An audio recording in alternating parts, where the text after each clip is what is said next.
போல இன்று ஒரு நேர்காணல். வழக்கமாக நம்ம அரசியல்வாதிகளை சந்திப்போம். இன்றைக்கு ஒரு கிறிஸ்து குறித்து தொடர்ந்து ஊழியம் செய்து வருகிற, பிரச்சாரம் செய்து வருகிற ஒரு பாதிரியார் அவர்களை தான் சந்திக்க இருக்கிறோம். அதுக்கு முன்னாடி என்னங்கன்னா, பொதுவில் இங்கே தமிழ்நாட்டை பொறுத்தளவுக்கு பொதுவில் நீங்கள் யாரெல்லாம் தங்களை பகுத்தறிவாதிகள் என்று சொல்லிக் கொள்கிறீர்களோ, யாரெல்லாம் தங்களை நாத்திகர்கள் என்று சொல்லிக் கொள்கிறீர்களோ, நீங்கள் பெரும்பாலும் இந்து மதத்திற்குள் இருக்கிற அந்த கேடுகளை குறித்து மட்டுமே பேசுகிறீர்கள். நீங்கள் ஒருபோதும் கிறிஸ்தவர்களிடம் கேள்வி கேட்பதில்லை. நீங்கள் எல்லோரும் காலனிய கைக்கூலிகள். இப்படியான முத்திரைகள் தொடர்ந்து வந்த வண்ணம் இருக்கிறது. இந்த நேரத்தில் நாம் ஒரு பாதிரியாரை சந்தித்து பேசலாம் அப்படின்னு முடிவெடுத்தோம். பட் அந்த முடிவில் யாரை சந்தித்து பேசுகிறது அப்படிங்கிற பொழுது, கிறிஸ்தவ சமுதாயத்திற்குள் இருந்து கொண்டே கிறிஸ்தவ சமுதாயத்தில் சாதி இருக்கிறது, அது நீக்கப்பட வேண்டும் என்று தொடர்ந்து பிரச்சாரம் செய்து வருகிற ஒருவர். இன்றைக்கும் உங்களுக்கு இணைய வழியில் நல்ல பரவலாக அறிமுகமாக இருக்கலாம். பல்வேறு தொலைக்காட்சிகளிலும் அவருடைய அந்த காணொளிகள் ஒளிபரப்பப்பட்டது. சகோதரர் அகத்தியன் அவர்களை சந்திக்க இருக்கிறோம். வாங்க நிகழ்ச்சிக்குள்ளே போகலாம். வணக்கம். வணக்கம். சகோதரர் அகத்தியன். ஆமாம். இப்போ அந்த பேர்லேயும் எனக்கு டவுட்டு. பொதுவில் நீ கிறிஸ்தவனாக இருக்க, உனக்கு எப்படி அகத்தியன்கிற பேர் இருக்கக்கூடாது? உனக்கு டேனியல். பொதுவில் நல்ல தமிழ் பெயரோ அல்லது இந்து என்று அறியப்படுகிற பெயரே வைத்திருந்தாலும் கூட சில நேரங்களில் விமர்சனங்கள் வைக்கும் பொழுது நண்பர் திருமுருகன் காந்தி அவர்களை டேனியல் காந்தின்னு கூப்பிட்டாங்க. நடிகர் விஜய், அவர் பொதுவாக அறியப்படுறது விஜய்ன்னு தான், அவரை ஜோசப் விஜய்ன்னு சொன்னாங்க. கொஞ்சம் ஏதாவது சின்ன பிரச்சனை வந்துச்சுன்னா உடனே ஒரு கிறிஸ்தவ பெயரோட ஒட்டு வச்சு அழைக்கிற வழக்கம் இங்கே இருக்குது. இப்போ நீங்கள் ரிவர்ஸில் இருக்கிறேன். ஏன் அப்படி? ஏன் அகத்தியன் என் பேர் மாற்றினேன் அப்படின்றது ஆக்சுவலாக இந்த சாதியமெல்லாம் தவறான கொள்கை அப்படின்னு மக்கள்கிட்ட பரப்பணும். முதல்ல நான் என்ன நினைக்கிறேன், இந்துக்கள்கிட்ட தான் சாதி இருக்குது, கிறிஸ்டியன்ஸ்கிட்ட ஒன்றும் பெருசாக ப்ராப்ளம் இல்லை அப்படின்னு நான் நினச்சிக்கிட்டு இருக்கிறேன். அப்போ இந்துக்கள்கிட்ட போய் இங்கே பாருங்கள், நீங்கள் எல்லாம் சாதியில் கஷ்டப்படுறீங்க, நீங்கள் உங்களுக்கு நோயில் கஷ்டப்படுறீங்க, நீங்கள் பாவத்தில் உழன்று கொண்டிருக்கிறீர்கள் அப்படின்னு நினச்சிக்கிட்டு அவங்கள்ட்ட பேசுவதற்கு எனக்கு எது தடையாக இருந்தது அப்படின்னாக்க, என்னுடைய ஆங்கில பெயர் தடையாக இருந்ததை நான் உணர்ந்தேன். எப்படின்னா, ஒரு ஆள் என்கிட்ட சொல்கிறாரு, சார் உங்கள் கிறிஸ்டியானிட்டிக்கு வந்தால் எனக்கு தமிழில் பெயர் வைக்கின்ற உரிமையை நான் இழந்து விடுவேன் அப்படி சொன்னார். அப்போ தான் நான் சொன்னேன், இல்லையே தமிழில் பேர் வச்சுக்கலாம். இல்லையே சார், உங்கள் பேர் அகஸ்டின் தானே, ஏன் அது நீங்கள் ஒரு தமிழில் பேர் வைங்க பார்க்கலாம், உங்களை தமிழில் கூப்பிட்டா நீங்கள் சம்மதிப்பீங்களா, உங்களுக்கு பிடிக்குமா அப்படின்னு கேட்டார். அப்போ தான் நான் யோசித்து பார்த்தேன், ஏன் தமிழில் பேர் வச்சா என்ன? டாக்டர் டிஜே தினகரன் அப்படின்றவர் சாகிற வரைக்கும் அவருக்கு பேர் தினகரன் தான். எங்களுடைய பாஸ்டர் மோகன் அப்படின்றவர் இன்றைக்கும் அவருக்கு பேர் பாஸ்டர் மோகன் தான். அப்படி பலரும் தமிழில் பேர் வச்சுருக்கிறாங்க, சமஸ்கிருதத்தில் பேர் வச்சுருக்கிறாங்க. அப்படி ஒன்றும் தப்பு கிடையாது. என்னுடைய பேர் அகஸ்டின் அப்படிங்கிற பேரை நான் அகத்தியன் என்று நான் தனிப்பட்ட முறையில் மாற்றிக்கொண்டேன். சாதி தீங்கானதுங்கிற இந்த கண்டுபிடிப்பு இருக்குல்ல, நீங்கள் சொன்ன மாதிரி அம்பேத்கர் கிறிஸ்தவத்தை நிராகரித்தார். அவர் நிறைய ஆய்வு பண்ணியிருக்கார். கிறிஸ்தவம், சீக்கியம் இது தொடர்பாலாம் போயிட்டு அங்கே சாதிய கூறுகள் இருக்குது, அவங்க இன்னுமே கிட்டத்தட்ட பைபிளை தூக்கிட்டு போய் அவங்க இந்துக்களாகவே வாழ்கிறாங்க அப்படிங்கிற மாதிரி தான் இருக்குது. நீங்கள் இந்த பிரச்சாரத்தை நான் மேற்கொள்ளணும் அப்படிங்கிற தேவை கிறிஸ்தவத்திற்கு நிறைய பேர் இப்போ ஃபார் எக்ஸாம்பிள் வெவ்வேறு சாதிகள் பின்புலத்திலிருந்து கிறிஸ்தவத்தை தழுவுறாங்க. அவங்க அந்தந்த சாதிகளாக இருக்கிறாங்க. ஆனால் இயேசுவை நம்புகிறாங்களா? உங்களுக்கு என்ன பிரச்சனை? நான் ஒரு ஊருக்கு போயிருக்கிறேன், அந்த காலனி, அதாவது அந்த தாழ்த்தப்பட்ட வகுப்பை சார்ந்த மக்களுடைய கிராமத்துக்கு போயிருக்கிறேன். அப்போ அந்த மக்களில் ஒரு வாலிப பையன், படித்த பையன் கேட்குறான், நீங்கள் எதுக்காக இங்கே வந்திருக்கீங்க சார் அப்படின்னு கேட்டதுக்கு, இயேசுநாதர் எனக்காக மரித்தார், நான் இன்றைக்கி அதை ஏற்றுக்கிட்டேன், அவர் என்னை ரட்சித்திருக்கிறாரு, அந்த ரட்சிப்பு உங்களுக்கும் சொல்லிட்டு போகிறதுக்காக வந்திருக்கேன் தம்பி அப்படின்னு ரொம்ப சாஃப்டாக, ரொம்ப ஒரு புரிந்து கொள்ளக்கூடிய மொழி நடையில் நான் தம்பிகிட்ட சொல்கிறேன். பாவிகளை ரட்சிப்பதற்காக வந்தார்னு சொன்ன அந்த வார்த்தையை கேட்ட உடனே, பாவின்னா யார் சார் அப்படின்னு கேட்குறாரு. அப்போ நான் சொன்னேன், பாவம் செய்தவர்கள், தவறு செய்தவர்கள், குற்றம் செய்தவர்கள் எல்லாம் பாவிகள் தான் சார். பாவம்னா என்ன சார் அப்படி கேட்குறாப்புல.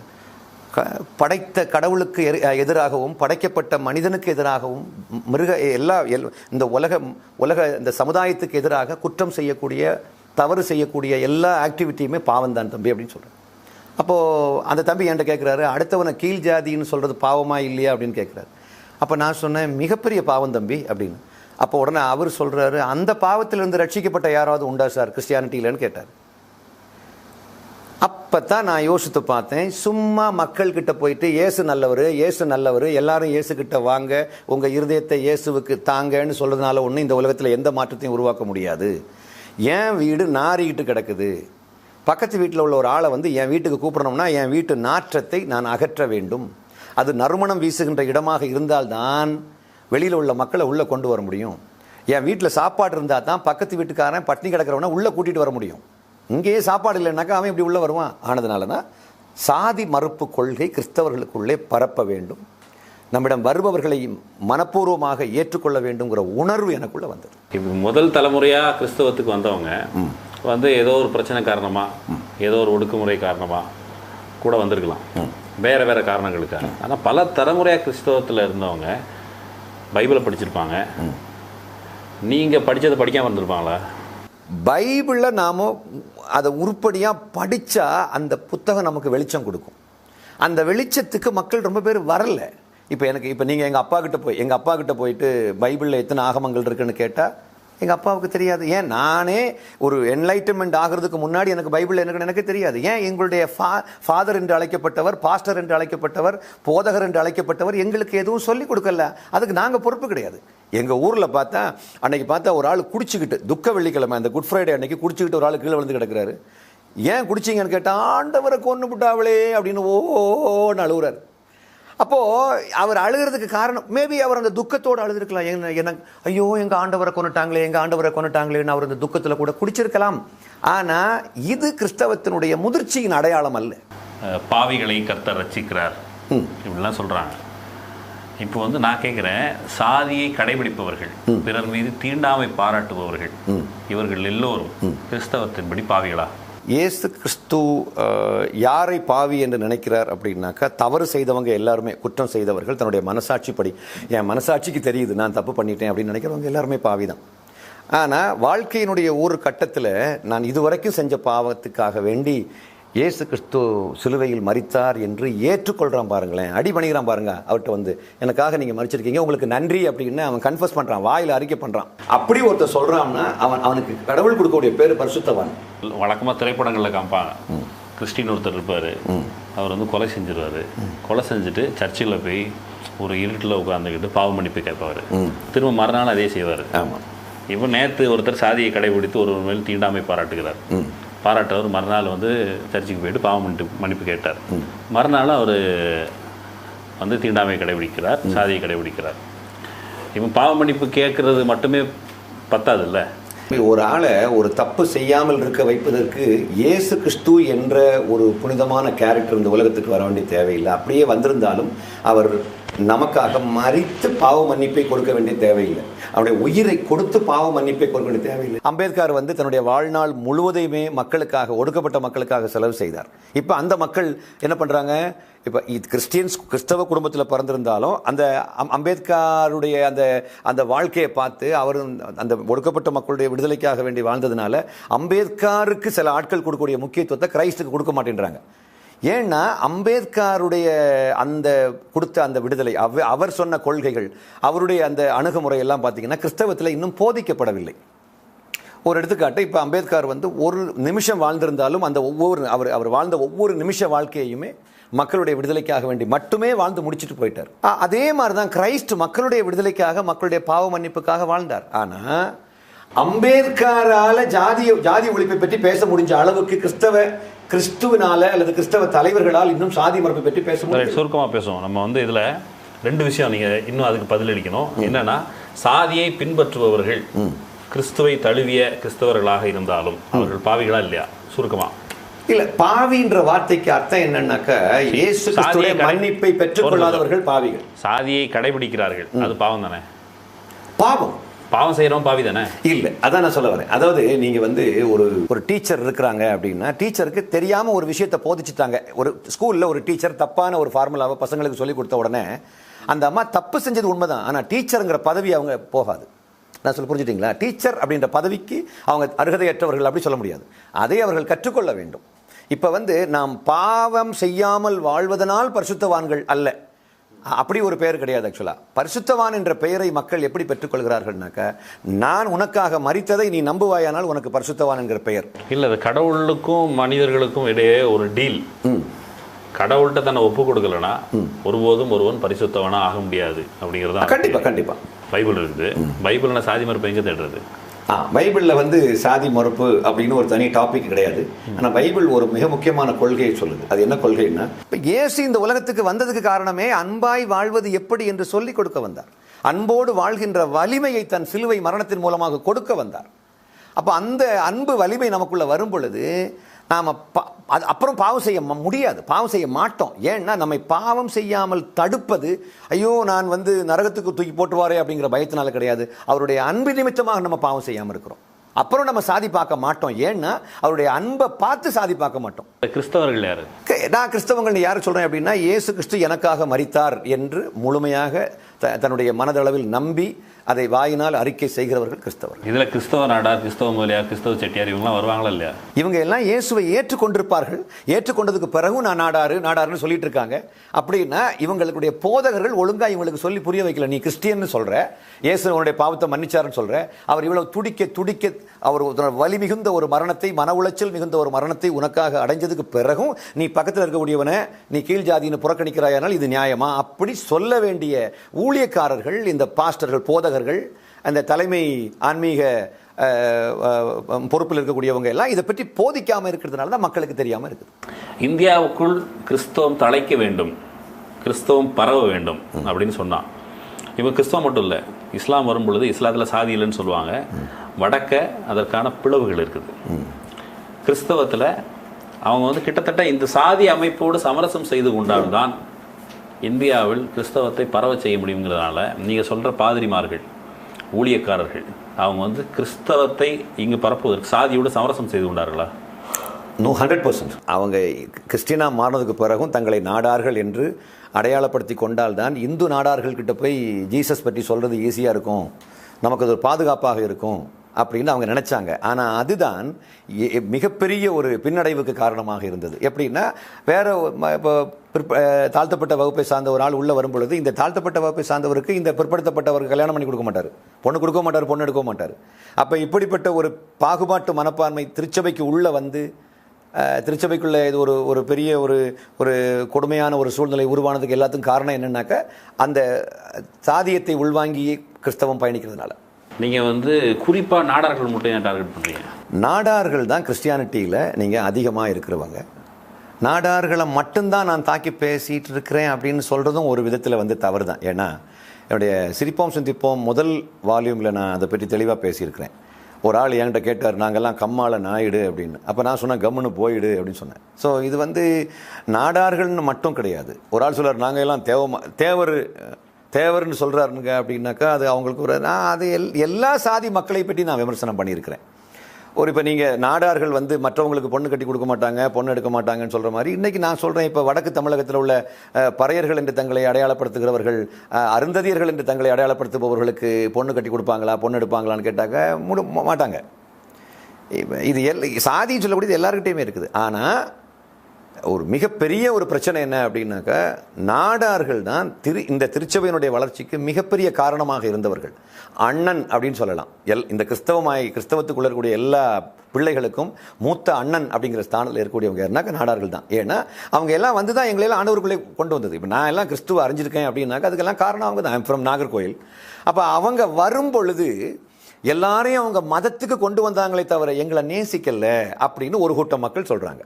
எங்களெல்லாம் அவங்க நேசிக்கலை, நாங்கள் கொடுக்கக்கூடிய காணிக்கையை வாங்கிக்கிறாங்க, எங்கள் வீடு சந்திக்க வர்றாங்க, கொஞ்சம் பேர் சாப்பிட்றாங்க எங்கள் வீட்டில், கொஞ்சம் பேர் வீட்டில் சாப்பிட்றது கிடையாது, நின்று காணிக்கையை மட்டும் அழகாக வாங்கிட்டு போயிடுறாங்க.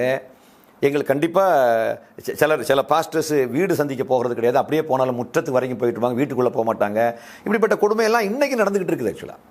அதனால் அநேக பேர் பார்த்தீங்கன்னா இந்துக்கள் கிறிஸ்தவர்களாக மாறி அப்புறம் இஸ்லாத்துக்கு போயிருக்கிறாங்க. காரணம் இந்த தீண்டாமை கொடுமைகள் வந்து கிறிஸ்தவத்துக்குள்ளே இருக்கிறது அப்படின்றத வந்து நம்ம கண்கூடாக பார்த்துட்டு இருக்கிறோம். திருமணத்தை கிட்டத்தட்ட கிறிஸ்தவம் ஒப்பந்தமாக தான் கருது இல்லையா? ஆமாம், ஒரு ஒப்பந்தம். இப்போ இந்த ஒப்பந்தத்தில் நீங்கள் வந்து எப்படி நீங்கள் கிறிஸ்தவத்துக்குள்ளே இங்கே ஏற்கனவே சாதியினுடைய பண்பு தான், ஒரு சாதியில் இருக்கவங்க இன்னொரு சாதியில் பொண்ணு கொடுக்காமல் இருக்குது, இன்செக்யூரிட்டி அல்லது ஏதோ பண்பாட்டு இது காரணம் அப்படிலாம் சொல்கிறாங்க. நீங்கள் ஒரு கிறிஸ்டின் நான் கிறிஸ்டினுக்கு பொண்ணு விடுறதில்ல தானே? டெய்லி வந்து கால் பண்ணி என்கிட்ட ரொம்ப பேர் சொல்லுவாங்க, ஐயா நான் கல்யாணம் பண்ணும்போது அவன் இந்துன்னு தெரிஞ்சுதான் ஐயா கல்யாணம் பண்ணேன். ஆனால் அவன் என்கிட்ட முதல்ல பேசும்போது என்ன சொன்னால், அவனுடைய கிறிஸ்தவத்துக்கு நான் எந்த தடையும் பண்ண மாட்டேன் அப்படி சொல்லி நான் அதை ஆத்மார்த்தமாக நான் நம்பினேன். நான் லவ் பண்ணி கல்யாணம் பண்ணேன். ஆனால் இப்போ 2 குழந்தைகளை எனக்கு கொடுத்ததுக்கு பிறகு அவர் இப்போ வந்து இந்த பிஜேபி ஆட்சியெல்லாம் வந்ததுக்கு பிறகு நீ இந்துவாக மாறினாதான் நீ எனக்கு பொண்டாட்டியாக இருக்க முடியும், இல்லைன்னா அவன் வீட்டுக்கு போயிரு அப்படின்னு என்கிட்ட சொல்கிறாரு. நான் ஆத்மார்த்தமாக இயேசுவை என் ரட்சகராக ஏற்றுக்கிட்டேன். இயேசு எனக்கு அற்புதம் பண்ணியிருக்கிறாரு. இயேசு எனக்கு ரொம்ப நெருக்கமாக இருக்கிறாரு. இயேசுவோடு உள்ள உறவு நான் டெவலப் ஆகிருக்குது. அவர் எனக்கு ரொம்ப காரியங்களை கற்றுக் கொடுத்துருக்கிறாரு. எனக்கு ஆத்மார்த்த குருவாக இருக்கிறாரு. அப்படி இருக்கும்போது நான் அதை விட்டுக்கிட்டு எப்படியா போக முடியும்? எல்லாரும் பெண்ணை வச்சு தான் பேசுகிறாங்க. ஒரு பெண்ணுக்கு வர பிரச்சனை, கிறிஸ்தவ பெண்ணுக்கு பிரச்சனை, இந்து பெண்ணுக்கு பிரச்சனை, அப்புறம் முஸ்லீம் பெண்ணுக்கு பிரச்சனை, இப்படி தான் பேசுகிறாங்க. இதில் ஆர்எஸ்எஸ் சங் பரிவார அமைப்பினர் அவங்க வந்து நம்ம பெண்களை கிறிஸ்தவர்கள் திருமணம் முடித்து கொண்டு போய் அதுக்கப்புறம் மதமாற்றம் செய்கிறாங்க அப்படின்னு கூட நீங்கள் சொல்கிற மாதிரியும் அவங்க எக்ஸாம்பிள் சொல்கிறாங்க. ஒரு ஆள் தன்னுடைய மத கொள்கையை வந்து அடுத்தவங்களுக்கு சொல்லி புரிய வைப்பதோ அந்த மதத்தை பரப்புவதற்கோ இந்த ஜனநாயக நாட்டில் உரிமை உண்டு. ரைட். அது இந்துவாக இருக்கட்டும், இஸ்லாமியராக இருக்கட்டும், முஸ்லீம் கிறிஸ்டினாக இருக்கட்டும், அல்லது நாத்திய கொள்கையை பரப்புவதற்கும் இந்த நாட்டில் உரிமை உண்டு. Right, that's fine. இப்போ நீங்கள் சொன்ன விஷயத்தில் மதத்திற்கு பொருந்துவதுதான் சாதிக்கு பொருந்துது. உரசல் வரும். உரசல் எதில் வரும்? நீங்கள் வந்து கடவுள் நம்பிக்கை தொடர்பாக மட்டும் வரும்னு சொல்கிறீங்க. பண்பாட்டு தளத்திலையும் ஒரு இந்து ஒரு கிறிஸ்டினை கல்யாணம் முடிக்கும் பொழுது இல்லை மிக முக்கியமாக நான் ஒரு விஷயத்தை சொல்ல விட்டுட்டேன். அதாவது நான் கிறிஸ்டியனாக இருந்துட்டு போகிறேன், நீங்கள் இந்துவாக இருக்கிறீங்கன்னா இருந்துட்டு போங்க, பிரச்சனை கிடையாது, நம்ம கண்டினியூ பண்ணிக்கலாம். ஆனால் நான் இந்துவா மாறினா தான், ஏசுநாதரை விட்டுட்டு இந்துவா மாறினா தான் நீ என் கூட இருக்க முடியும், இல்லைன்னா உன் வீட்டுக்கு போயிரு அப்படின்னு நான் சொல்லப்படுகிறேனே அப்படின்னு ஒரு பெண், அவலை பெண் என்கிட்ட கால் பண்ணி பேசுகிறாங்கன்னு சொல்லும்போது அந்த கல்யாணம் பண்ணும்போதே அந்த அம்மா ரொம்ப உஷாராக இருந்திருக்கணும் இல்லையா? இல்லை, அந்த வழியை உணர்ந்துப்போம். அதே போல் நீ கிறிஸ்டினாக மாறினாதான் என் கூட இருக்க முடியும்னு ஒருத்தர் சொல்லக்கூடாது. அப்படி இந்த உலகத்தில் ஒருவர் சொல்லுவாராக இருந்தால் அவருக்கு கிறிஸ்துவை பற்றி தெரியலன்னு அர்த்தம். நீங்கள் மேடையில் ஏறி என்னதான் பிரச்சாரம் பண்ணாலும், சாதியை கைவிடுங்கள் என்று சொன்னாலும், கிறிஸ்தவர்கள் மத்தியில் ஒரு பொது பண்பாடு இல்லாத பொழுது சாதி நீங்கள் பிரச்சாரம் செய்வதன் வழியாக எப்படி ஒழியும்? இப்போ ஒரு தாழ்த்தப்பட்ட வகுப்பை சார்ந்த ஒரு ஆள் வந்து அவருக்கு ஒரு மேபி அவருடைய எடுத்த எடுப்பில் கோவப்படலாம், அல்லது அவர் கொஞ்சம் இந்த ஒரு உயர் சாதி சாதி வரையாக வராது இல்லை, எல்லா சாதிக்கும் தான் வரும் கோவம். இல்லை, நான் என்ன சொல்கிறேன் அப்படின்னா, டக்குன்னு அவர் பேசக்கூடிய பேச்சில் கொஞ்சம் மேபி ஒரு தன்னுடைய உணர்வுகளை சீக்கிரமாக வெளிப்படுத்தலாம், அல்லது அவர் வந்து அவருடைய பேச்சு, நடை, உடை, பாவனைகள் எல்லாமே கொஞ்சம் இன்டீசெண்டாக இருக்கிறதுக்கு வாய்ப்பு இருக்கலாம். ஏன்னா அவர் அப்படி வளர்க்கப்பட்டிருக்கிறார், அந்த வாய்ப்புகள் கொடுக்கப்படும். இன்டீசென்சி சாதி பார்த்து வராதுல்ல, எல்லா சாதியிலும் இன்டீசென்ட் இல்லை சார். இப்போ நான் என்ன சொல்கிறேன் அப்படின்னா, எங்கேயாவது ஒரு பொதுவாக பிராமின்ஸ் வந்து குடிச்சுக்கிட்டு கீழே வந்து கிடக்கிறத நம்ம பார்க்க முடியாது. பார்த்துருக்கிறேன். நீங்கள் ஒரு ஆள் 2 பேரை பார்த்துருப்பீங்க. இல்லை, பார்க்க முடியாதுன்னு சொன்னீங்களா? பார்த்துருக்கீங்க. நீங்கள் எத்தனை பேரை பார்த்துருப்பீங்க?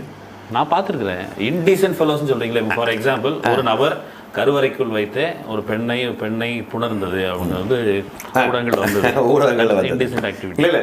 நிறைய விஷயங்கள் உண்டு. கோயிலில் நகர்த்திடுறவங்க, அப்படி எல்லா சாதிகளையும் உண்டு.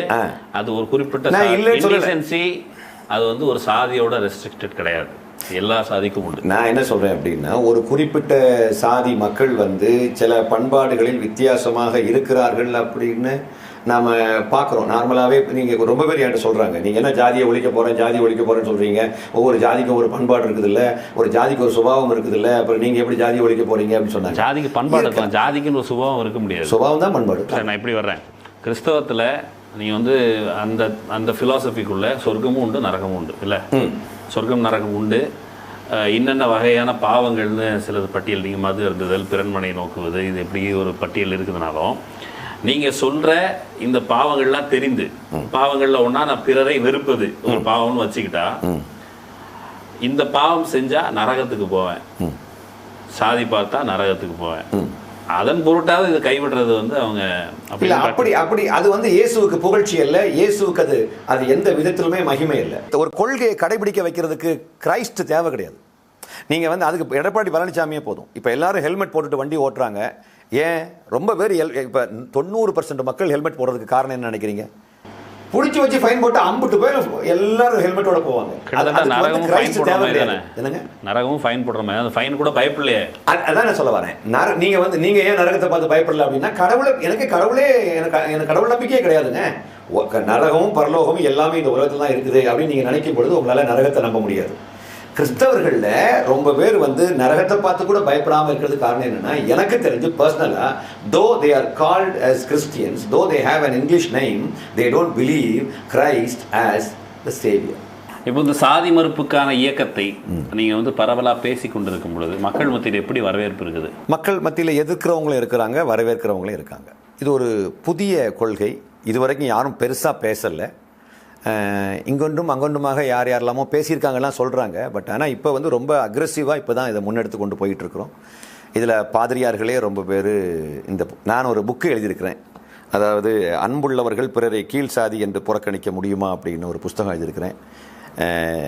இதுதான் அந்த புஸ்தகம். ஆக்சுவலாக இதை வந்து இந்த புஸ்தகத்தை நீங்கள் வாசிங்க. ஆமாம், ரைட்டு. இப்போ இந்த பைபிள் படித்த பாதிரியார்கள், பைபிளை போதகம் செய்கிற அந்த போதனை செய்கிற பாதிரியார்கள், அவங்க மத்தியில் இருந்தும் எதிர்ப்பு இருக்கும் அப்படிங்கிறத நான் உணர்ந்துக்கிறேன். ஆமாம், இப்போ அண்மையில் எங்களுடைய பாஸ்டர், அந்த new life assemblies of God சபையினுடைய பாஸ்டர் மோகன் அவர்கள் இந்த புஸ்தகத்தை யாரும் வாங்கக்கூடாதுன்னு ஓப்பனாகவே அவர் அனௌன்ஸ் பண்ணியிருக்கிறார். மேபி அவருக்குள்ளால் அந்த சாதி உணர்வு இருக்கலாம்.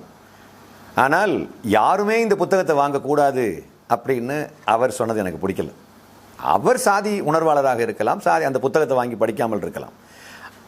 அவர் அதை வெறுக்கிறதுல ஒரு அர்த்தம் இருக்குது. ஏன்னா அவர் சாதி உணர்வாளராக இருக்கலாம். பட் இனி யாரும் இந்த புக்கை வாங்கி, சர்ச்சில் உள்ளவங்க யாரும் வாங்கி படிக்கக்கூடாது அப்படின்னு சொல்றதுக்கு அவருக்கு என்ன உரிமை இருக்குன்னு எனக்கு தெரியல. நம்ம new life assemblies of God சபையினுடைய பாஸ்டர் டி மோகன் அவர். ஓகே, என்ன பிரச்சனையா? இல்லை, அவர் இயல்பாக, இப்போ நான் இன்னும் சொல்ல போனால், அவர்கிட்ட கொஞ்சம் பேர் என்கிட்ட கேட்டாங்க, அவர்கிட்ட நீங்கள் நேரடியாக அந்த புக்கு வெளியே வந்த உடனே அவர்கிட்ட கொண்டு காப்பி கொடுத்து நீங்கள் சர்ச்சில் அனௌன்ஸ் பண்ண சொல்லியிருக்கலாமே, அவருடைய அப்ரூவல் வாங்கியிருக்கலாமே அப்படின்னு சொன்னால், என் மனசு சொல்லுது அவர் கண்டிப்பாக அப்ரூவ் பண்ண மாட்டார். ஏன்னா எனக்கு தெரியும், அவர் he is basically from Thoothukudi. அவருக்குள்ளால் அந்த சாதி உணர்வு இருக்குங்கிற விஷயம் அவரோடு அசோசியேட்டடாக இருக்கக்கூடிய பாஸ்டர்ஸே அநேகர் என்கிட்ட சொல்லியிருக்கிறாங்க. அதனால் அவர் இந்த புக்கை ஒத்துக்க மாட்டாருங்கிற விஷயம் எனக்கு நல்லாவே தெரியும். இதை உள்ளே கொண்டு போயிட்டு படிக்கிறதுக்கெல்லாம் நாங்கள் சொன்னோம், அதை படிங்க அப்படின்னு சொன்னோம். பட் ஆனால் அவர் படித்தாரா படிக்கலையே, இப்போ கால் பண்ணால் எடுக்க மாட்டேன்றாங்க. இப்போ நீங்கள் செய்கிறது வந்து கிறிஸ்தவத்திற்குள்ளே ஒரு கலகம், இங்கே இந்திய கிறிஸ்தவத்துக்குள்ளே. மேலை நாடுகளில் அதே போல் கற்பினத்தவர்கள் மக்களில் இருந்தும் வந்திருக்கிறாங்க. இப்போ இந்த கலகம் உங்களுக்கு உங்களுடைய வாழ்க்கை, நீங்கள் வந்து கிறிஸ்தவத்துக்கு ஊழியம் செய்யணும்னு சொல்கிறீங்க, அதே நெருக்கடியாக இருக்குமே. இப்போ வந்து நான் பாதிரியார்களை பார்த்தா பொதுவில் இருக்க அபிப்பிராயம் என்ன, பயங்கர செல்வாக்கோட மாட மாளிகையோட வெளிநாட்டில் நீங்கள் வந்து கிறிஸ்து பிறந்த இடம் ஜெருசலம் போகிறேன் அல்லது ஃபாரின் டூர் போகிறேன் அப்படிலாம் இருக்கிற பாதிரியார்கள் லைவ் வீடியோ போடுறாங்க. அவங்க மட்டுமே ஆசீர்வதிக்கப்பட்டிருக்கிறத பார்க்குறேன். மக்கள் அவங்க பின்னாடி போகிறவங்களாம் ரொம்ப வறிய முகத்தோடு இருக்கிறத பார்க்குறேன். நீங்கள் அந்த பாதிரியார்களில் ஒருத்தராக எனக்கு தெரியல, நீங்கள் அந்த சாதாரண கீழே நின்றுட்டு இருந்து கையை எடுத்து கும்பிடுவாங்கல்ல, அவங்கள ஒருத்தராக தான் தெரியுது.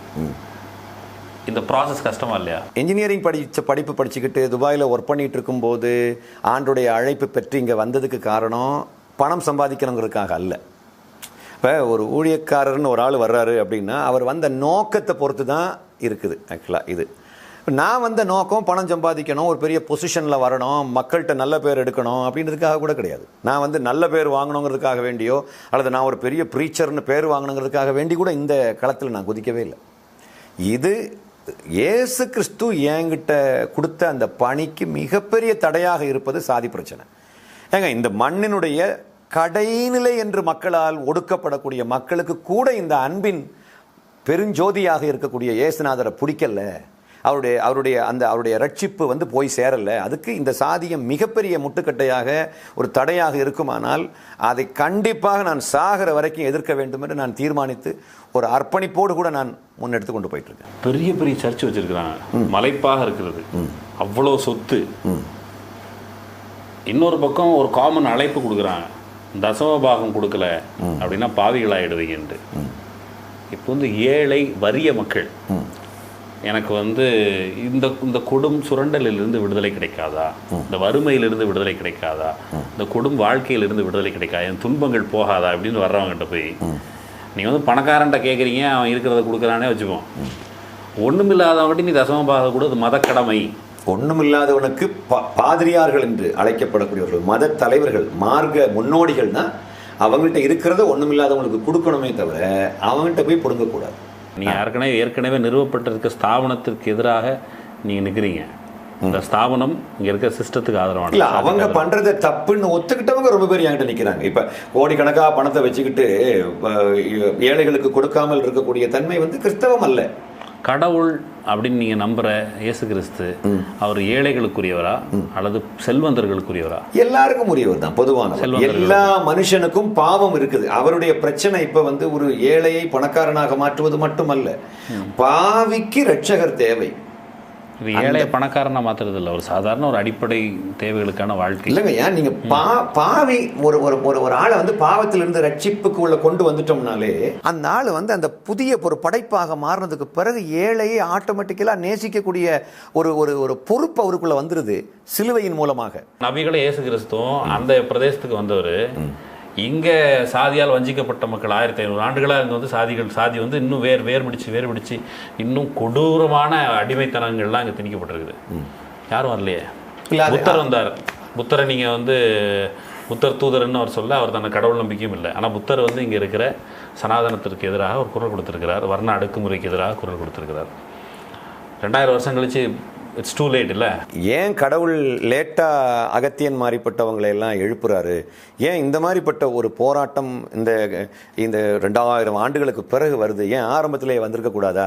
கிரைஸ்ட் வந்து அப்படி ரொம்ப பேரை எழுப்பியிருக்க கூடாதா அப்படின்னு கேட்குற கேள்விக்கு என்கிட்ட பதில் கிடையாது. ஏன்னா that's a work of God. இயேசு கிறிஸ்து ஒரு பெண் தன்னுடைய பிள்ளைக்கு, தன்னுடைய மகளுக்கு வந்து பிசாசு பிடித்திருக்கிறது அப்படின்னு வர்றான். அந்த பெண் வந்து யூத பெண் இல்லை, கனானிய தேசத்து பெண். ஆமாம். வந்து கேட்கும்போது குழந்தைகளுக்கு கொடுக்கறத வந்து நாய்களுக்கு கொடுக்க முடியாதுன்னு சொல்கிறாரு. அந்த பெண் திரும்பியும் இறஞ்சிரா, பிள்ளையின் அப்பத்தை எடுத்து நாய்க்குட்டிக்கு போடுவேனோ அப்படின்னு சொல்கிறாரு. யூதர்களுக்காக வந்து என்ன சொல்கிறாரு? யூதர்களுக்காக வந்த கடவுள், யூதர்களுக்காக வந்த இறை தூதர், யூதர்களுக்காக வந்த இறைமகன், சரியா? அவர் எனக்காக வரல, யூதர்களுக்காக வந்தேன்னு அவருடைய மொழியே இருக்குது. நான் எப்படி நம்புறது எனக்காக வந்தாருன்ட்டு? கானானிய பெண்மணி அப்படின்னா அவங்க யூதர்கள் கிடையாது. அந்த அம்மா சொல்றாங்க, என் மகள் நானும் யூதன் கிடையாது, நான் அதனால தான் கேட்குறேன். ஆமாம், அதான் நீங்க கூட அந்த கேள்வி கேட்குற மாதிரி வச்சுக்கலாம். அப்போ இயேசு கிறிஸ்துவோட நின்றுடைய மக்கள் எல்லாரும் என்ன சொல்றாங்க, என்ன நினச்சிக்கிட்டு இருக்காங்க அப்படின்னா, இயேசு யூதர்களுக்காக வேண்டி மட்டும் வந்தவர். ஆனால் இயேசு கிறிஸ்து வந்து அந்த இடத்துல ரொம்ப சென்சிட்டிவான ஒரு டைம், ஒரு இடம். அந்த இடத்துல வந்து எல்லாரும் ஒன்று தான்ப்பா அப்படின்னு சும்மா அவர் சொல்ல முடியாது. ஏன்னா அப்படி சொல்லிட்டாருன்னா இவர் கடவுளிடமிருந்து வந்தவர் கிடையாது, இந்த கொள்கையை வந்து அவர் புறக்கணிக்கிறார். அப்போ இந்த இடத்துல அவர் ப்ரூவ் பண்ணி ஆகணும். என்ன ப்ரூவ் பண்ணி ஆகணும்? புறவினத்து மக்கள், அதாவது யூதர் அல்லாதவர்கள் என்று சொல்லக்கூடியவர்கள் கூட இயேசுவை நம்புகிறார்கள், இயேசுக்கு மேலே விசுவாசம் வைத்திருக்கிறார்கள், இயேசுவை நேசிக்கிறார்கள், அவருடைய கொள்கையை விரும்புகிறார்கள் என்பதை இயேசு கிறிஸ்து இந்த 12 சுற்றி நிற்கக்கூடிய இந்த மக்களுக்கும் நிரூபிக்க வேண்டும் என்பதற்காக அந்த இடத்துல அந்த அம்மாவை வெறுக்கிற மாதிரி ஒரு வார்த்தையை அவர் சொல்கிறார். வெறுக்கிற மாதிரிப்பட்ட ஒரு வார்த்தையை போட்ட உடனே அந்த அம்மா என்ன வார்த்தை சொல்ல போகிறாங்க? நாய்க்குட்டிக்கு போடுவேணும்னு இயேசு சொன்ன உடனே, ஆனாலும் நாய்க்குட்டி வந்து அந்த கிரம்ஸ், அந்த மிச்ச மீதியெல்லாம் எடுத்து சாப்பிடுமே அப்படி சொன்ன உடனே தான் ஆண்டவர் சொல்றாரு, உன்னுடைய நம்பிக்கை நிமித்தம் நீ சுகமாயிடுச்ச அப்படி சொல்றாரு. ஏன்னா கிட்டத்தட்ட இங்க இருக்கிற திருவிளையாடல் போல இருக்குது. கிருஷ்ணன் எது வம்சத்தில் பிறந்தார்? இயேசு கிறிஸ்து யூத வம்சத்தில் பிறந்தார். 2 பேருக்கும் அசரீரி வந்தது பிறப்புக்கு முன்னாடி. தாவீது அரச வம்சத்தில் இயேசு, சரியா? அப்புறம் வந்து தேவகியும் சரி, மரியாளும் சரி, அல்லது நம்ம கிருஷ்ணர் அவர்களுடைய தாய், அவங்க புத்தருடைய தாய், இவங்க எல்லாரும் வந்து கிட்டத்தட்ட ஒரு கதை இருக்குது. அந்த கதையின்படி ஆண் சகவாசம் இல்லாமல் பிறந்தார்கள். கிட்டத்தட்ட கடவுள் கிருபையில் தான் பிறந்தாங்க. அப்புறம் வந்து கிருஷ்ணர் பிறக்கும் பொழுதும் சரி, இயேசு கிறிஸ்து பிறக்கும் பொழுதும் சரி, அவங்க வந்து மேலிருந்து தேவதூதர்கள் ஆர்ப்பரித்தார்கள், மகிழ்ச்சி அடைந்தார்கள். இது 2 பக்கமும் இருக்குது. தேவர்கள் வந்தாங்க, அவர் தேவதூதர்கள் வந்தாங்க. இன்னொரு பக்கம் இவர் கிருஷ்ணர் வந்து மாட்டு இடையர்களுக்கு நெருக்கமாக, அவங்க ஆட்டு இடையர்களுக்கு நெருக்கமாக 2 பேரும் பார்க்குறாங்க. உலகெங்கிலும் இது போன்ற கதைகள் இருக்குது. அப்படிங்கிறப்போ ஹவ் இஸ் ஜீசஸ் ஸ்பெஷல்? இந்த கதைகள் வந்து இதை எழுதினவர் இதை தொகுத்து நீங்கள் ஒரு புத்தகம் காமிச்சது மாதிரி நானும் ஒரு புத்தகம் காமிக்கிறேன். இந்த புத்தகத்தின் பேர் இது, கிறிஸ்துவும் கிருஷ்ணனும் கற்பனையே. ஜோசப் இடமருகு அப்படிங்கிற ஒருத்தர் எழுதினது. அவர் கிறிஸ்தவ குடும்பத்தில் பிறந்த நாத்திகரா மாறினவர். அவர் இதை தொகுத்து வந்து கிட்டத்தட்ட பௌத்தத்திற்கும் கிறிஸ்தவத்துக்கும் கிருஷ்ணருக்கும் இருக்கிற தொடர்பு வரலாற்று என்ன கதைகள் சொல்லும்போது நெருக்கமாக இருக்குன்னு சொல்கிறாங்க. எந்த வகையில் ஸ்பெஷல்? இயேசுடைய மரணம் எதற்காக வேண்டி அப்படின்றத நம்ம புரிஞ்சுக்கணும். இயேசு கிறிஸ்து இந்த உலகத்துக்கு வந்ததனுடைய மிக முக்கியமான நோக்கமே இந்த உலகத்துக்கு தன்னுடைய மரணத்தின் மூலமாக அன்பை இந்த உலகத்துக்கு கொடுக்க வந்தார். ஆக்சுவலாக நீ அன்பாக இருக்க வேண்டும் என்று கௌதம புத்தர் போதித்திருக்கலாம். யார் வேணாலும், இப்போ நாத்திகர்கள் ரொம்ப பேர் நம்ம எல்லாம் மனித நேயத்தோடு இருக்க வேண்டும், மனித நேயத்தோடு அன்போடு இருக்க வேண்டும், நாம் எல்லாரையும் சகோதரத்துவமாக நேசிக்க வேண்டும்னு சொல்லலாம், போதனை இருக்குது. ஆனால் அந்த போதனையின் படை நாம் கொஞ்சம் உலகம் வாழ்ந்திருக்கவும் கூடும். ஆனால் வாழ்கின்ற வலிமை நமக்கு எது கொண்டு வருகிறது? அந்த வாழ்கிற வலிமை எப்படி இருக்குது அப்படின்னா அது எங்கிருந்து நமக்கு கிடைக்குது அப்படின்னா இயேசு கிறிஸ்துடைய மரணம் நமக்கு தருகிறது. அவர் சொல்கிறார், நான் உனக்காக உயிரை கொடுக்குறேன், உன்னுடைய நண்பனுக்காக நீ உன்னுடைய உயிரை கொடுக்க வேண்டும். உன்னுடைய நண்பனுக்காக, ஒருவன் தன்னுடைய நண்பனுக்காக தன்னுடைய உயிரை கொடுப்பதை விடவும் மேலான அன்பு இந்த உலகத்தில் எதுவுமே கிடையாது. நான் அந்த இடத்துல ஒரு கோட் பண்ண விரும்புகிறேன். நீங்கள் அவர் எப்படி இந்த மக்களுக்காக உயிரை கொடுத்தார், மக்களுக்காக உயிரை கொடுத்தாருன்னு சொல்கிறீங்களே, அதே போல் பகத்சிங்கோட ஒரு கடிதம் உண்டு. ஆமாம், நீங்கள் ஏற்கனவே சொல்லிட்டீங்க இல்லை, பகத்சிங்கோட ஒரு கடிதம் உண்டு. அந்த கடிதம் அவங்க வீட்டார் தரப்புல இருந்து பிரிட்டிஷாருக்கு மன்னிப்பு கடிதம் கேட்டு மன்னிப்பு கேட்குற மாதிரி ஒரு கடிதம் எழுதுகிறாங்க. அப்போது பகத்சிங் மறுப்பு எழுதுகிறார். அந்த மறுப்பில் எல்லாருக்கும் வாழணும்னு ஆசை இருக்கும் தான், எனக்கு கூட இருக்குது. ஆனால் அந்த மரணம் என்னை போன்று இந்த சமூகத்திற்காக உழைக்கின்ற அர்ப்பணிக்கிற மகனை பெற்றெடுக்க வேண்டும் என்று இந்த நாட்டின் தாய்மார்கள் விரும்புவார்கள். அதனால் என்னுடைய மரணம் தேவையாக இருக்குதுன்னு சொல்லி துணிச்சலோட இதே மண்ணில் பிறந்த பகத்சிங், அதே இயேசு நான் பார்க்குற வரைக்கும் இப்போ ஒருத்தர் ஒரு தோழர், ஒருத்தர் நண்பர், அவர் ஒரு புத்தகம் வெளியிட்டிருக்காரு, இயேசு கிறிஸ்து ஒரு கம்யூனிஸ்ட். பகத்சிங் வாழ்க்கை, பகத்சிங்கோட அர்ப்பணிப்பு அப்படி தான் இருக்குது. அன்றைக்கி அரசு நடைமுறை இருந்தது, கோயில் இருந்தது, ஸ்தாபனங்கள் இருந்தது, அதுக்கு எதிராக போராடும் பொழுது அரசாங்கம் அவருக்கு பிரிட்டிஷ் அரசாங்கம் எவ்வளோ அரசாங்கத்துக்கு எதிராக போராடினவங்களும் தூள போட்டுருக்குது, அந்தமான் சிறையில் போட்டு கொடும் சிறைக்கு ஆளாக்கி அவங்களை கொண்டு போட்டுருக்குது. இயேசு கிறிஸ்து அன்றைக்கு இருந்த அரசனுக்கு எதிரான அரசு மதம் இதுக்கு எதிரான வேலைகளை அவர் பரப்புரை செய்த பொழுது அவருடைய டெத் இன்னெவிட்டபிள், தவிர்க்க முடியாது. அது அவருக்கு தெரிஞ்சே தான் அந்த தியாகத்துக்கு, அந்த போராட்டத்துக்கு அவர் தன்னை ஒப்பு கொடுக்குறாரு. அப்படிங்கிறப்போ அவர் போராளி அப்படிங்கிறளவு ரைட்டு. நீங்கள் கிறிஸ்தவ மதம், கிறிஸ்தவ நம்பிக்கையாளர்கள் அவர் மீது பூசுகிற அந்த புரிதம் அது அவருடைய அசலான முகத்தை மறைக்குது அப்படின்னு நான் நினைக்கிறேன். அதாவதுங்கய்யா, நான் அதான் முதல்ல இந்த அரங்கத்துக்கு வரும்போது இந்த ஷூட்டிங் பண்ணதுக்கு முன்னாடி ஒரு விஷயத்தை நான் சொன்னேன். I hope you remember. என்னென்னா, மனித வடிவில் இறைவன் வரும் பொழுது அவரை எல்லாம் வல்ல அந்த படைத்தவர் அப்படின்னு நம்மளால் சீக்கிரமாக கண்டுபிடிக்க முடியாது. படைத்த அந்த பரமாத்மா அந்த முழு மகிமையோடு இந்த உலகத்துக்கு இறங்கி வருவாரானால் அவரை நம்மளால் தாங்க முடியாது. ஆக்சுவலாக அவ்வளோ மகிமையானவர். அதனால் சாதாரண மனுஷ வடிவத்தில் ஒரு பெண்ணின் வயிற்றில் ஒரு குழந்தையாக தான் வர்றாரு. குழந்தைய சாதாரணமாக வாழ்கிறாரு. எதுக்காக இப்படி அவர் வர வேண்டும் அப்படின்னா, அன்புன்னா என்னதுன்னு இந்த உலகத்துக்கு சொல்லிக் கொடுக்கறதுக்காக அவர் வந்திருக்கிறாரு. சக மனிதனை நேசிக்க வேண்டும் என்பதை சொல்லிக் கொடுக்கறதுக்கு வந்திருக்காரு. இப்போ இயேசு கிறிஸ்து அடைந்த மரணத்தினுடைய மிக முக்கியமான நோக்கம் என்ன? அவர் எதுக்காக அவரை கொன்னாங்க அப்படின்னா, அவர் எதற்காக வேண்டி கொன்னாங்க அப்படின்னாக்க, இயேசு கிறிஸ்து சொன்ன கொள்கைகள் எல்லாம் பார்த்தாக்க பழைய உடன்படிக்கையில் கொடுக்கப்பட்ட கண்ணுக்கு கண்ணு, பல்லுக்கு பல்லு, அடிக்கு அடி, உதைக்கு உதைங்கிற கொள்கைக்கு ஜஸ்ட் முரண்பாடானது. ஒருத்தன் உனக்கு தப்பு பண்ணிட்டான்னா நீ அவனை மன்னிக்கணும் அப்படின்னு சொல்கிறாரு. பழைய உடன்படிக்கையிலலாம் நீ ஒருத்தன் உனக்கு தப்பு பண்ணிட்டான்னா நீ அவனை மன்னிக்கணும் அப்படின்ற வார்த்தையெல்லாம் நீங்கள் பழைய ஏற்பாட்டில் பெரிய அளவில் பார்க்க முடியாது. கர்த்தருடைய பெட்டரான வருஷம் தான் இயேசு கிறிஸ்து. இல்லை, அப்படி இல்லை, அவர் தான் இவர். கிறிஸ்லாம் அப்படின்னு நீங்கள் பேசுனது கிறிஸ்லாமா? கிறிஸ்லாம் அப்படின்னு நான் பேசுகிறேன்னா? எஸ், அந்த ஆடியோவில் ஒன்று போட்டுருக்குறாங்க. அவங்க கிறிஸ்லாம்னு ஒன்று இருக்குது, நான் அதை தான் பரப்பிக்கிட்டு இருக்கேன்னு அவங்க சொல்லுவாங்க. இல்லை, நீங்கள் பேசுனா கிறிஸ்லாம்னு கூட ஒன்று இருக்குது அப்படின்னு ஒரு நண்பர்கிட்ட பேசுகிறீங்க. நான் போய் நெட்டில் தேடினேன், கிறிஸ்லாம்னு ஒன்று இருக்குது, ஏதோ ஒரு தியரியை அவங்க மக்கள் பின்பற்றுகிற மக்கள் இருக்கிறாங்க. கிறிஸ்லாமை பற்றி நான் பேசுனேன்னா? ஆமாம், போடுங்களேன். கிறிஸ்லாம் அப்படின்றது இப்போ ஆக்சுவலாக ஒரு புதிய ஒரு மதம் உருவாகி இருக்குது, கிறிஸ்லாம் அப்படின்றது. கிறிஸ்தவத்தையும் இஸ்லாத்தையும் மேர்ஜ் பண்ணி ஒரு ரிலீஜன் உருவாகி இருக்குது. அதில் சுண்ணத்து பண்ணுறவங்க பண்ணிக்குவாங்க, இயேசுநாதர் மூலமாக ப்ரேயர் பண்ணுறவங்க பண்ணிக்குவாங்க, இயேசுநாதர் வேண்டாம்னு சொல்லுவாங்க, என்ன சொல்லுவாங்க, அது ஏதோ சம்மார்க்கம், அது புதுசாக உருவாகி இருக்குது கிறிஸ்லாம் அப்படின்னு. ரிக்வேரன் அப்படின்றவர் தான் அந்த மார்க்கத்தை உருவாக்கியிருக்கார். அந்த மார்க்கத்தின் மூலமாகத்தான் சாதியை ஒழிக்க முடியும் அப்படின்ற மாதிரி நான் ஃபீல் பண்ணேன். கேட்டீர்கள் அல்லவா? இதை இவர் சொல்றவர் யாருன்னா நாடாருங்கிற வரி பிடிச்சவர். அது அவர் புரிஞ்சுட்டீங்களா? இப்போ என்னன்னா பிரதர், நான் அங்கே சொன்ன வார்த்தைகள் அவ்வளவுமே பார்த்தீங்கன்னா கிறிஸ்தவனை யோசிக்க வைக்கணும், கிறிஸ்தவனுக்கு ஒரு பதட்டத்தை கொடுக்கணுங்கிறதுக்காக வேண்டி சொன்ன வார்த்தைகள்.